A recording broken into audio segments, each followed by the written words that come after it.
Markets all time high है और mid cap और स्मॉल कैप स्टॉक्स भी ऑल टाइम हाई है, लेकिन इन्वेस्टर्स कंफ्यूज्ड है क्योंकि पिछले 1-2 सालों में स्मॉल कैप और मिड कैप स्टॉक्स ने बहुत ही अच्छा परफॉर्म किया है। तो क्या मिड कैप और स्मॉल कैप स्टॉक्स आने वाले समय में भी इतना अच्छा परफॉर्म कर पाएंगे और इन्वेस्टर्स को इस स्पेस में क्या करना चाहिए? इसके अलावा कुछ मिड कैप स्टॉक्स हम आपको सजेस्ट करेंगे फोकस करने के लिए, ट्रैक करने के लिए। तो इस वीडियो को अंत तक देखिएगा और वीडियो पसंद आए तो वीडियो को लाइक कीजिए, चैनल पे नए हैं तो हमारे चैनल को सब्सक्राइब कीजिए।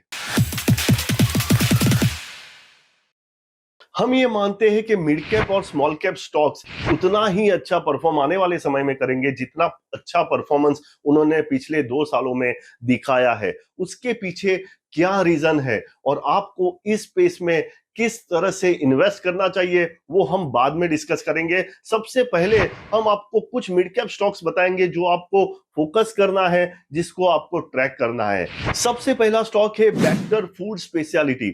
इस कंपनी के फंडामेंटल्स बहुत ही स्ट्रांग है। कंपनी का debt to equity ratio continuously कम हो रहा है और कंपनी के रेवेन्यूज कंटिन्यूअसली बढ़ रहे हैं। कंपनी अपने स्पेस में बहुत ही ज्यादा प्राइसिंग पावर रखती है, डिस्ट्रीब्यूशन नेटवर्क बहुत ही स्ट्रांग है, नई नई प्रीमियम प्रोडक्ट्स कंपनी लेके आ रही है और वॉलमार्ट के साथ अपना बिस्किट का एक्सपोर्ट बढ़ाने के लिए इस कंपनी की बात चल रही है। देखिए, न्यू एज कंपनीज में तो हमेशा हम फोकस करते हैं, लेकिन बहुत सारी ऐसी कंपनियां होती है जो ट्रेडिशनल स्पेस में ऑपरेट करती है लेकिन वो हिडन जेम होती है। तो ऐसी कंपनीज में भी आप फोकस कर सकते हैं। हम जो भी सजेशन आपको दे रहे हैं वो 3 से 5 साल के होराइजन के लिए दे रहे हैं, तो इस बात का ध्यान रखें। दूसरी कंपनी आती है एल&टी फाइनेंस। अगेन, फंडामेंटली ये कंपनी बहुत ही स्ट्रांग है, इसका मैनेजमेंट भी बहुत स्ट्रांग है। सिटीज में ऑलरेडी अच्छा खासा पेनिट्रेशन है और धीरे धीरे कंपनी अपना प्रेजेंस बी और सी कैटेगरी टाउन में बढ़ा रही है। कंपनी नया नया प्रोडक्ट्स लेके आ रही है, फार्म इक्विपमेंट, रूरल क्रेडिट, ऐसे बहुत सारे प्रोडक्ट्स कंपनी लेके आ रही है। तो एल&टी फाइनेंस पे भी आप फोकस कर सकते हैं। उसके बाद आती है पॉलीकैब और फिनोलेक्स। अगेन, केबल इंडस्ट्री की दो दिग्गज कंपनियां हैं, फंडामेंटली बहुत ही स्ट्रांग कंपनियां हैं और इंफ्रास्ट्रक्चर बूम की वजह से इन दोनों कंपनियों को बहुत ही ज्यादा फायदा हुआ है। पॉलीकैब ने पिछले 3 साल में 350% रिटर्न दिए हैं। हम कभी भी ये नहीं कहते कि जैसा परफॉर्म कंपनी ने पिछले 2 सालों में किया है आगे भी वो वैसा परफॉर्म करेंगी, लेकिन क्योंकि ये कंपनियों के फंडामेंटल्स बहुत स्ट्रांग है और ये इंडस्ट्री ओवरऑल बहुत ही अच्छा परफॉर्म कर रही है और ये दोनों कंपनियां इस इंडस्ट्री की दिग्गज कंपनियां हैं, तो इन दोनों कंपनियों पे आप फोकस कर सकते हैं। उसके बाद आती है मैक्स हेल्थ केयर। ये कंपनी के रेवेन्यू कंटिन्यूअसली बढ़ रहे हैं, प्रॉफिट भी कंटिन्यूअसली बढ़ रहा है। कंपनी अपना कैपेसिटी एक्सपांड कर रही है धीरे धीरे करके। कंपनी के पास 3,500 बेड है ऑल ओवर इंडिया में और 17 हेल्थ केयर की फैसिलिटीज है, तो इस पे भी आप फोकस कर सकते हैं। इसके बाद आती है सोलर इंडस्ट्री। एक्सप्लोजिव मटेरियल बनाने वाली शायद ये पहली प्राइवेट कंपनी है और इसका मटेरियल सिर्फ डिफेंस में यूज नहीं होता है, इसका मटेरियल कंस्ट्रक्शन और इंफ्रास्ट्रक्चर में भी यूज होता है। ये एक ग्लोबल प्लेयर है, तो सोलर इंडस्ट्रीज पे भी आप फोकस कर सकते हो। उसके बाद आती है हिमाद्री स्पेशलिटी केमिकल। अगेन, इस कंपनी ने बहुत ही अच्छा परफॉर्म किया है, हालांकि वो अभी 52 वीक हाई पे है, लेकिन क्योंकि कंपनी के फंडामेंटल्स बहुत ही स्ट्रांग है, इस पे आप फोकस कर सकते हो। ये कंपनी आने वाले समय में लिथियम आयन बैटरीज के जो कंपोनेंट्स बनते हैं उसकी फैक्ट्री तेलंगाना में डालने जा रही है। उसके बाद आता है BHEL। आपने नाम तो सुना ही होगा। ये कंपनी पावर प्लांट की जो मशीनरी होती है वो बनाती है और 88 कंट्रीज में इस कंपनी के कस्टमर है। आने वाले समय में जो पावर सेक्टर में बूम आने वाला है, क्योंकि इंडिया की और वर्ल्ड की पावर की जो रिक्वायरमेंट है वो बढ़ रही है, तो उसकी वजह से इस कंपनी को बहुत ही ज्यादा फायदा हो सकता है। तो BHEL पे भी आप फोकस कर सकते हो। उसके बाद आती है KPIT technologies. KPIT technologies again fundamentally बहुत ही स्ट्रांग कंपनी है। सोडियम आयन बैटरीज की टेक्नोलॉजीज के साथ मैन्युफैक्चरिंग करने वाली शायद वो पहली कंपनी बन सकती है।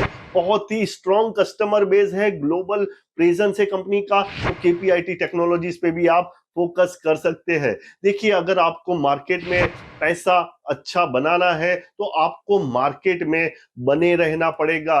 Never try to time the market, give time in the market. तो ये थे मिड कैप स्पेस में कुछ स्टॉक जिस पे आप फोकस कर सकते हो, जिसको आप ट्रैक कर सकते हो और जो आने वाले समय में अच्छा परफॉर्म कर सकते हैं। लेकिन बहुत सारे इन्वेस्टर्स ऐसा मान रहे हैं कि क्योंकि पिछले 2-3 सालों में स्मॉल कैप और मिड कैप कंपनीज ने बहुत अच्छा परफॉर्म किया है और उनके वैल्यूएशंस ऑलरेडी बहुत ज्यादा है, तो आने वाले समय में स्मॉल कैप और मिड कैप कंपनियां शायद इतना ज्यादा अच्छा परफॉर्म ना करें। लेकिन हम ये मानते हैं कि स्मॉल कैप कंपनियां और मिड कैप कंपनियां आने वाले समय में भी इतना ही अच्छा परफॉर्म करेंगी और इसके बहुत सारे रीजन है। सबसे पहला रीजन, इंडिया की स्ट्रॉन्ग इकोनॉमी। आज इंडिया फास्टेस्ट ग्रोइंग इकोनॉमी है और सरकार बिजनेस को बहुत ज्यादा प्रमोट कर रही है। सरकार स्टार्टअप को प्रमोट कर रही है, सरकार इंफ्रास्ट्रक्चर को प्रमोट कर रही है, सरकार एक्सपोर्ट को प्रमोट कर रही है, सरकार ग्रीन एनर्जी को सपोर्ट कर रही है, सरकार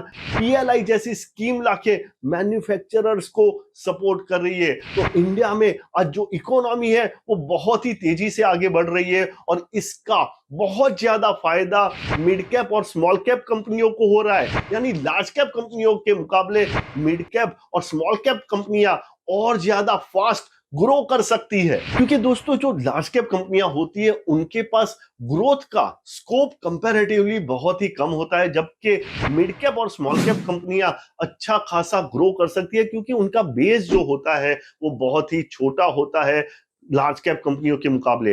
दूसरा, लार्ज कैप कंपनी के मुकाबले मिड कैप और स्मॉल कैप कंपनियां जो होती है वो छोटी कंपनियां होती है, वो बहुत ही फोकस्ड कंपनियां होती है।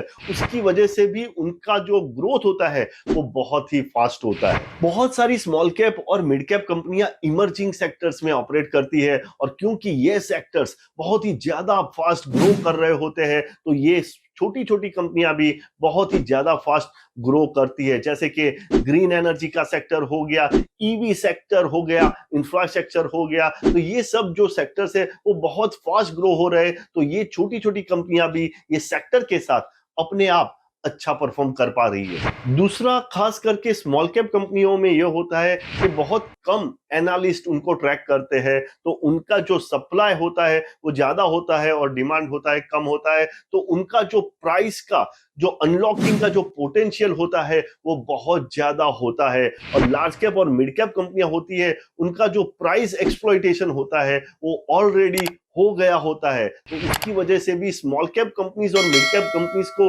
ग्रो होने का बहुत ज्यादा स्पेस होता है। स्मॉल कैप कंपनीज और मिड कैप कंपनीज तभी एफिशिएंटली परफॉर्म कर सकती है जब उसको अच्छे से रेगुलेट किया जाए, और हमारा जो मार्केट रेगुलेटर है सेबी जो है वो बहुत ही स्ट्रांग रेगुलेटर है, तो उसकी वजह से हमको उन कंपनीज का जो पोटेंशियल है वो अनलॉक करने का बहुत बड़ा अपॉर्चुनिटी मिल जाता है। दूसरा, ये कंपनीज का जो मार्केट कैपिटलाइजेशन है वो बहुत ही कम होता है, तो उसकी वजह से एक बड़ी ब्लॉक डील की वजह से भी इन कंपनीज की प्राइसेस बढ़ जाती है। तो हमने देखा बहुत सारे रीजन है मिड कैप कंपनीज और स्मॉल कैप कंपनीज के अच्छे परफॉर्मेंस के। आपका टोटल इन्वेस्टमेंट जितना भी हो इक्विटी मार्केट में, उसका 50% आपका इन्वेस्टमेंट लार्ज कैप में होना चाहिए, करीब 25 to 30% इन्वेस्टमेंट आपका मिड कैप में होना चाहिए और 20 to 25% इन्वेस्टमेंट आपका स्मॉल कैप में होना चाहिए, क्योंकि स्मॉल कैप और मिड कैप कंपनियां जो है